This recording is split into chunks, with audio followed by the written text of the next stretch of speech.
Hello and welcome to my training. My name is Chuck Holmes. Today we're going to do a book review of Who Stole the American Dream by Burke Hedges.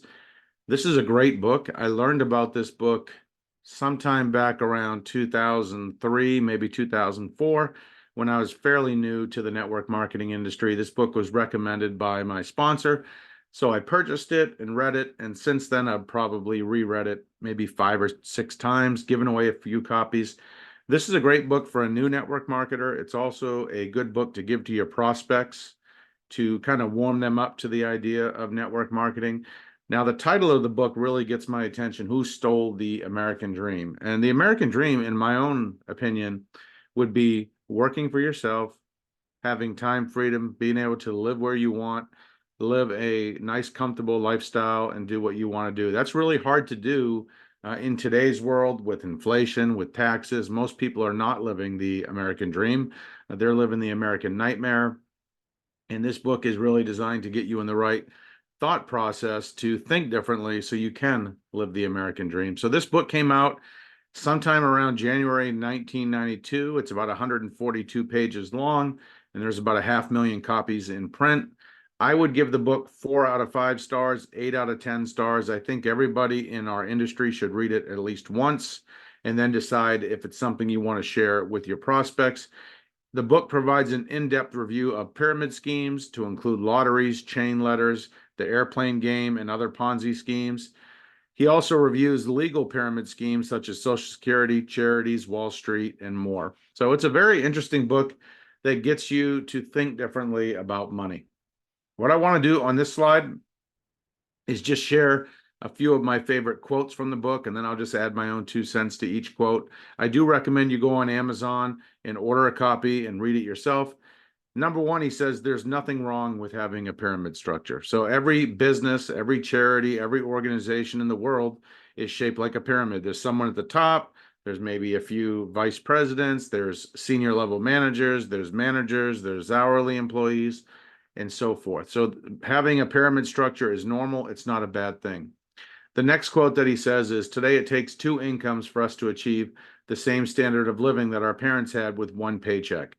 Now, I'm 46 years old at the time of making this video.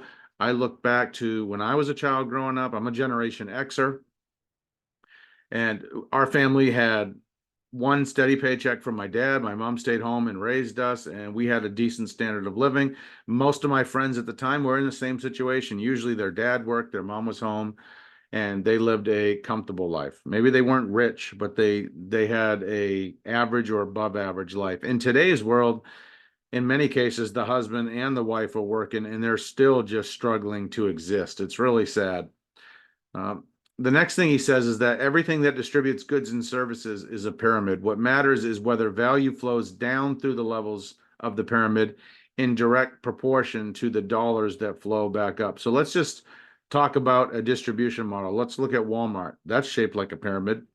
They have goods and services that they push down to the customers buy. That supports the corporation, the employees, the store that you buy it from, etc.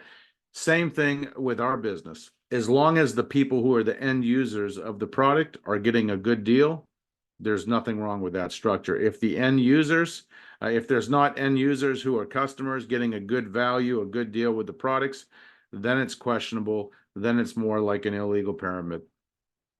He said success in our business depends on a lot of people doing a little bit each.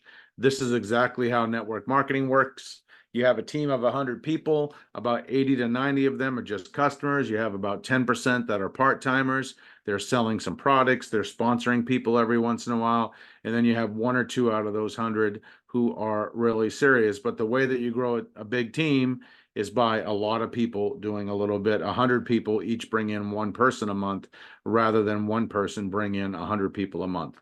He said, you'll never create real and lasting wealth trading time for money. Took me a while to learn this in my life, but it's true. Even if you own a business, if you're a one-person business and everything revolves around you, you really have yourself a job. If you're in a corporate career, if you're a realtor, you're constantly trading time for money. You're stuck on the hamster wheel. And what's going to happen? You're either going to max out or you're going to burn out. So even if you don't do network marketing, you need something that gives you leverage. You need something that gives you a passive income so that eventually it can become large enough to pay for all your bills. And at that point, you become financially free. He says the media has no love for an industry that doesn't have any major advertising bills to pay and never will. That's why the media doesn't like network marketing. We don't pay ads. We don't buy ads from them. We don't fund their shows. And then finally, and this is one of my favorite quotes, he said 80% of all bankruptcies would be prevented if people had as little as an extra $250 per month. Think about that for a minute, just an extra $250 per month.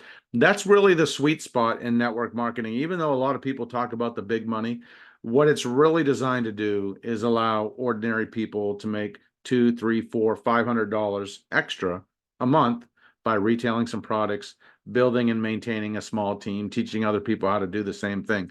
Of course, some people earn millions, some people earn nothing at all, but the purpose of the industry is to give people some extra income to keep them out of those financial spots. Maybe make enough to cover the grocery bill for a couple of weeks, or pay part of the rent, or pay the car insurance. That's the purpose of network marketing. If you have not read this book yet, Who Stole the American Dream by Burke Hedges, I highly recommend it. Head on over to Amazon, order a copy. I'm not sure if it's still in print, but I know you can at least buy a used copy. Read it, share it with your team, have a discussion about it. And if you've read it before, please leave a comment below and let me know what you think. I appreciate you watching today's video.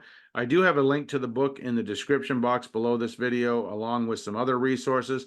I also try to make a new video every day, so please check back often. Don't forget to like, comment, share, and subscribe. I hope you check out this book, Who Stole the American Dream by Burke Hedges. Have a fantastic day. Thanks again for watching. I'll see you on the other side.